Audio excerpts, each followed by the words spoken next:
A família de Deus tem propósito. Romanos capítulo 8, versículo 29 diz: Pois aqueles que Deus de antemão conheceu, Ele também predestinou para serem conformes à imagem de seu Filho, a fim de que Ele seja o primogênito entre muitos irmãos, para serem conformes à imagem de seu Filho. É isso que Deus deseja para nós. Esse é o propósito de nos colocar nessa família especial que pertence ao Senhor. Em mensagens anteriores sobre esse povo especial do Senhor, nós temos observado vários pontos importantes. O povo especial de Deus é a sua família. E assim temos observado várias comparações com nossas famílias carnais que ilustram princípios da família de Deus. Deus formou esta família adotando pessoas adultas, pessoas capazes de amar, de escolher, de participar da família por livre vontade. E numa família, especialmente na família de Deus, os laços são importantes. Observamos especialmente os laços entre Jesus e seus discípulos, como os discípulos dependiam de Jesus, aprendiam com ele, e nós observamos laços parecidos em nossa relação com Deus e com Jesus. E quando nós pensamos sobre a família, pensamos sobre pai. Pai é uma personagem principal numa família. Ele protege, ele sustenta, ele educa, ele corrige.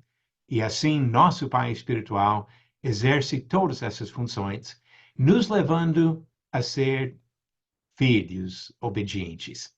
E como obediência também é importante para a família funcionar, precisamos respeitar a autoridade de quem está acima de nós. E quando se trata da família espiritual, é Deus, que é o Pai, que nós devemos respeitar e obedecer em tudo que Ele manda. Agora vamos continuar com esses pensamentos, falando sobre o propósito da família. A família não existe aleatoriamente, sem função ou sem objetivo, mas, de fato, família existe com propósito. Vamos observar isso na família carnal, mas principalmente pensando na família espiritual. Exemplos de propósitos nas famílias carnais são fáceis. Quando duas pessoas decidem se casar e criar uma unidade familiar, muitas vezes começam a conversar sobre os sonhos, sobre as intenções que têm. Pode ser que querem ajudar um ao outro a ser bem-sucedido profissionalmente, como também conquistar posses, adquirir algum patrimônio ao longo da vida. Muitos casais pensam em ter filhos e de ter um lar feliz, o sonho, talvez, no início de cada relação. E quando pensamos no contexto espiritual, de famílias cristãs, deve entrar nesse planejamento a promoção do progresso espiritual do próprio casal e também, se tiver filhos, dos filhos que vão criar. E mais um exemplo de propósito é de trabalhar juntos para servir. Pensamos na família como uma equipe para servir. Servir ao Senhor, servir aos irmãos em Cristo, servir aos vizinhos, parentes, até pessoas desconhecidas. Nós fomos criados para servir. E quando nós nos juntamos a outras pessoas nessa unidade familiar, serviço deve ser um propósito principal. Ainda pensando sobre nossas famílias carnais, nas próprias Escrituras encontramos bons propósitos, objetivos que devemos almejar em nossas famílias. Quando nós nos casamos, pensamos no objetivo definido por Deus bem no começo, em Gênesis capítulo 2, a necessidade de uma companheira, alguém para participar do trabalho desta vida. Capítulo 2, versículo 18 de Gênesis diz: Disse mais o Senhor Deus, não é bom que o homem esteja só. Far-lhe-ei uma auxiliadora que lhe seja idônea. E como nós encontramos isso na bênção do casamento, de compartilhar a vida com uma outra pessoa. Também nós pensamos na responsabilidade do homem, de promover o bem espiritual da esposa. Em Efésios capítulo 5, Paulo usou o casamento para ilustrar princípios espirituais sobre a relação de Cristo e a igreja, mas não deixou de comentar sobre a responsabilidade que nós, maridos, temos. Ele disse, Efésios 5, versículo 25, maridos, amai vossa mulher, como também Cristo amou a igreja, e a si mesmo se entregou por ela, para que a santificasse, tendo-a purificado por meio da lavagem de água pela palavra, para apresentar a si mesmo igreja gloriosa, sem mácula, nem ruga, nem coisa semelhante, porém santa e sem defeito. O homem deseja que a mulher esteja pronta para entrar na presença de Deus, para ter comunhão eterna com Deus. Então, ele promove o crescimento, ele ajuda na correção de qualquer falha que tenha na vida dela, pensando justamente no amor que ele tem por ela e no desejo que ele tem para a salvação eterna da sua esposa. E o outro lado da moeda é que a mulher também promove o bem espiritual do marido. 1 Pedro, capítulo 3, fala da situação de uma mulher que já se converteu a Cristo, mas o marido não. E diz, a partir do versículo 1, como o comportamento dela pode servir para levar o marido a dar mais importância à palavra de Deus e até de se converter. 1 Pedro, capítulo 3, começando no versículo 1. Mulheres, sede vós igualmente submissas a vosso próprio marido, para que, se ele ainda não obedeça à palavra, seja ganho, sem palavra alguma, por meio do procedimento da sua esposa, a observar o vosso honesto comportamento cheio de temor. Não seja o adorno da esposa o que é exterior, como frisado de cabelos, adereço de ouro, aparato de vestuário. Seja, porém, o homem interior do coração, unido ao incorruptível trajo de um espírito manso e tranquilo, que é de grande valor diante de Deus. Pois foi assim também que a si mesmas se ataviaram outrora as santas mulheres que esperavam em Deus, estando submissas a seu próprio marido, como fazia Sara, que obedeceu a Abraão, chamando-lhe Senhor, da qual vós vos tornastes filhos, praticando o bem e não temendo perturbação alguma. Ela age de uma forma que promove a salvação do próprio marido. E também quando pensamos na unidade familiar que inclui filhos, os pais educam os filhos com propósitos espirituais. No Antigo Testamento, no livro de Provérbios, capítulo 22, ele falou desse desejo e responsabilidade dos pais. Disse no versículo 6, ensina a criança no caminho em que deve andar, e ainda quando for velho, não se desviará dele. Ele reconhece que existe um caminho em que a criança deve andar, e que cabe aos pais ensinar, orientar, apresentar exemplos e guiar o filho nesse caminho. Obviamente, o filho vai tomar suas próprias decisões, mas os pais educam os filhos com propósitos espirituais. No livro de Efésios, novamente, capítulo 6, versículo 4, ele fala também sobre a responsabilidade dos pais na educação dos filhos. Já disse no versículo 1 que os filhos devem ser obedientes. Pensamos sobre isso em outra mensagem anterior. E no versículo 4 de Efésios 6, e vós, pais, não provoqueis vossos filhos a ira, mas criai-os na disciplina e na admoestação do Senhor. Pais educam os filhos com propósitos espirituais. Isso no contexto das nossas famílias carnais. Agora, vamos pensar sobre a família espiritual e o propósito de Deus nesta família. Como já temos lido, Romanos 8, versículo 29, fala desse propósito, para serem conformes à imagem de seu Filho. Jesus é o exemplo perfeito. E a vontade de Deus é que todos nós nos tornemos conformes à imagem de Jesus. Que nós demonstremos em nossas vidas os atributos de Jesus Cristo, o Filho unigênito do Pai. Mas o que é necessário para alcançar esse objetivo? Para assumir essas qualidades que encontramos no Filho? Vamos observar 4 palavras, 4 etapas ou aspectos desse progresso espiritual para sermos feitos conformes à imagem de Jesus Cristo. Primeiro, nós precisamos de informação. Para imitar Jesus, para ser feito conforme a imagem de Jesus, precisamos conhecer Jesus. E quando conhecemos, isso nos leva à adoração, a honrar aquele que é o exemplo perfeito para nós. Nós imitamos o exemplo dele, mas mais ainda, chegamos ao ponto, na maturidade espiritual, de absorver o caráter dele, a encarnação dos atributos de Jesus em nossa própria vida. Agora vamos pensar um pouco melhor em cada uma dessas palavras: informação, adoração, imitação e encarnação. Começando com informação. Precisamos entender quem é o Filho. Paulo falou que era tão importante que ele abriu mão de qualquer outra coisa para conhecer Cristo. Filipenses 3, ele disse: na verdade, considero tudo como perda por causa da sublimidade do conhecimento de Cristo Jesus, meu Senhor. Isso no versículo 8. E no versículo 10 ele diz: o que eu quero é conhecer Cristo. Nós também precisamos conhecer Cristo. E para isso, Deus deixou para nós informações.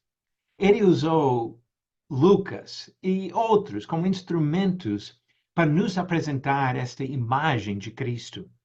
Lucas disse, quando começou o livro de Atos, escrevi o primeiro livro, ó Teófilo, relatando todas as coisas que Jesus começou a fazer e a ensinar.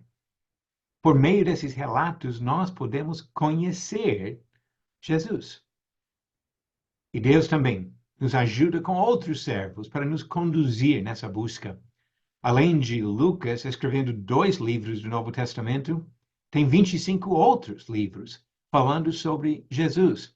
E nesses livros encontramos apóstolos e profetas comunicando a mensagem de Jesus, como também hoje nós temos ainda evangelistas e pastores e mestres para nos ajudar a compreender a vontade de Deus.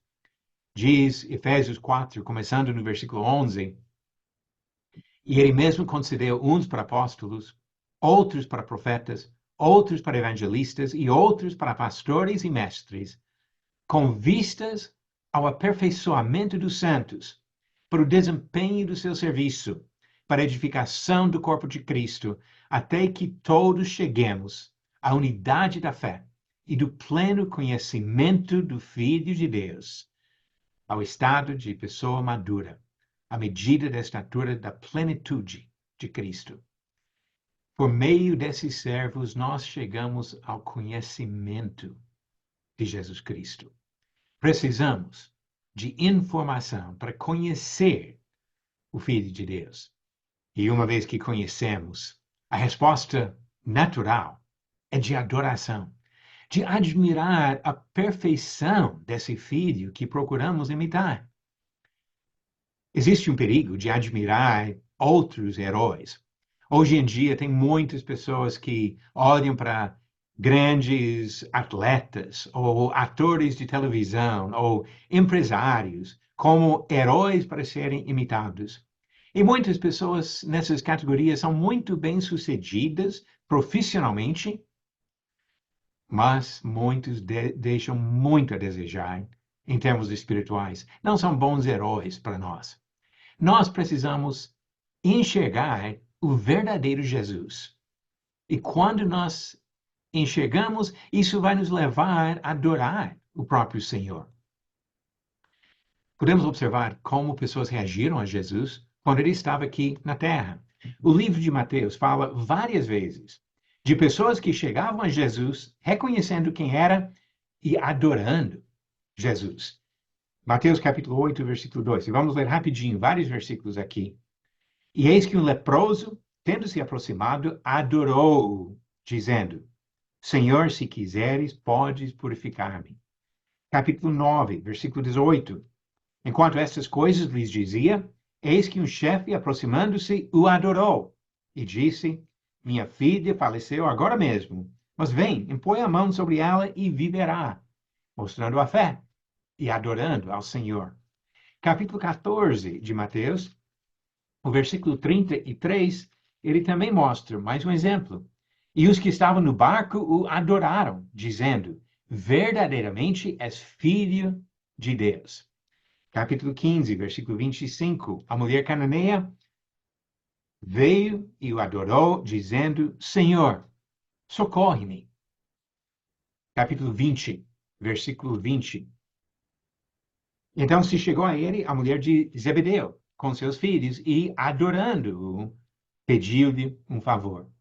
E no capítulo 28, depois da ressurreição de Jesus, no versículo 9, diz: E eis que Jesus veio ao encontro delas e disse: Salve! E elas, aproximando-se, abraçaram-lhe os pés e o adoraram. E no versículo 17, falando sobre os discípulos na Galileia, e quando o viram, o adoraram, mas alguns duvidaram. Agora, essa reação de adoração é uma reação natural diante da grandeza de Jesus. Outro exemplo, Saulo de Tarso, que conhecemos melhor como o apóstolo Paulo, relatou anos depois o que aconteceu quando ele conheceu Jesus no caminho para Damasco. E ele disse em Atos 26, versículos 13 e 14: Ao meio-dia, ó rei, indo eu caminho fora, vi uma luz no céu, mais resplandecente que o sol, que brilhou ao redor de mim e dos que iam comigo. E caindo todos nós por terra, ouvi uma voz que me falava em língua hebraica: Saulo, Saulo, por que me persegues? Dura coisa é recalcitrares contra os aguilhões. Caindo todos nós por terra, ele diz. Adoraram Jesus, reconheciam a grandeza de Jesus que apareceu para eles. E mais um exemplo no último livro da Bíblia, Apocalipse capítulo 1. Jesus apareceu para o apóstolo João, agora idoso, e no versículo 17, João disse: Quando o vi, caí a seus pés como morto. Porém, ele pôs sobre mim a mão direita, dizendo: Não temas, eu sou o primeiro e o último. Caiu, adorando o próprio Senhor Jesus. Nós não temos esses encontros pessoais com Jesus. Jesus não está andando aqui na terra, no nosso meio. Porém, nós temos a revelação dele com muita clareza nas Escrituras para nos levar à mesma atitude de admirar a glória de Jesus. 2 Coríntios capítulo 3, versículo 18, fala sobre essa conclusão de qualquer pessoa que chega a conhecer Jesus por meio das Escrituras. Versículo 18 diz: E todos nós, com o rosto desvendado, contemplando como por espelho a glória do Senhor, somos transformados de glória em glória na sua própria imagem, como pelo Senhor, o Espírito. Nós temos esse privilégio de contemplar a glória do Senhor por meio da revelação das Escrituras. Nós precisamos de informação para chegar a adorar Jesus Cristo. E a terceira parte desse processo é imitação de Jesus. Pense um pouquinho sobre a diferença entre o Antigo e o Novo Testamento. O Antigo Testamento apresenta muitas instruções importantes para o povo do Senhor. Mas no Antigo Testamento são palavras. Palavras ouvidas do céu, como no Monte Sinai, e os profetas ouvindo a voz do Senhor. Palavras escritas por Moisés e outros para o povo seguir, mas palavras. É mais ou menos como nós aprendemos algumas coisas na escola. Lê um livro que explica alguma coisa, ou um professor fala palavras. Mas nós sabemos que para aprender algumas coisas precisamos de mais do que só explicações em palavras.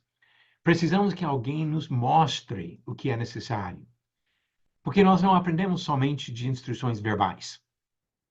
Quando alguém quer tirar a carteira de habilitação, pode ler livros que explicam toda a função dos pedais e outros controles do carro. Pode decorar todas as leis do trânsito. Mas se não pegar no volante com experiência prática. Não vai aprender a dirigir o carro. Precisa de mais do que a teoria de livros. A mesma coisa quando aprendemos a matemática. Podemos estudar regras, teoremas, etc., mas é quando o professor mostra na lousa como fazer certos cálculos que cai a ficha e nós começamos a compreender. Nós não aprendemos só de instruções verbais. Aprendemos por exemplos, exemplos que podemos imitar. E por isso, Deus fez carne e deixou um exemplo para nossa imitação. Essa é a diferença entre antigo e novo. Antigo, Deus falava, no novo, Deus mostrou para nós como viver. João capítulo 1, versículo 14 diz: E o Verbo se fez carne e habitou entre nós, cheio de graça e verdade, e vimos a sua glória, glória como do unigênito do Pai.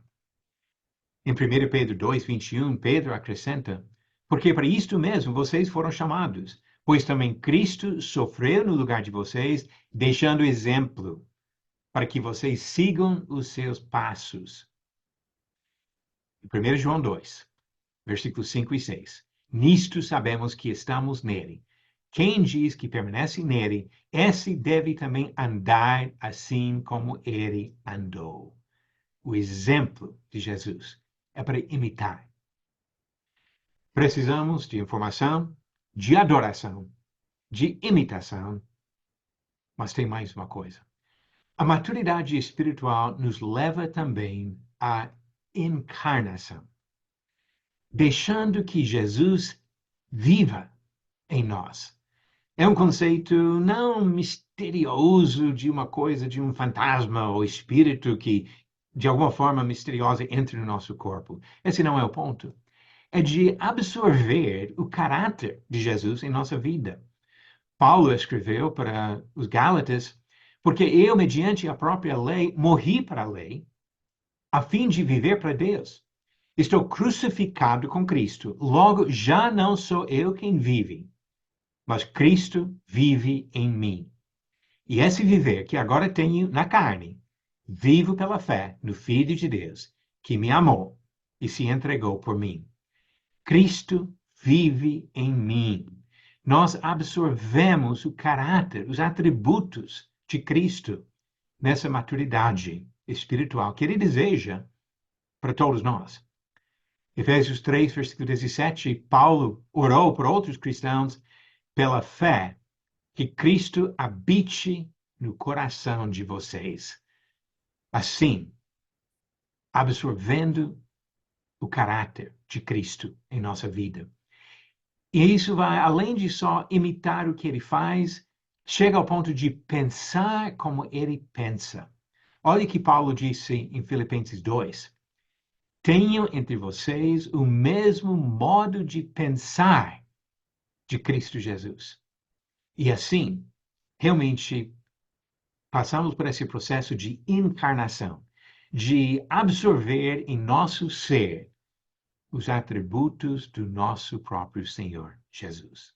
E assim, o propósito da família de Deus é realizado.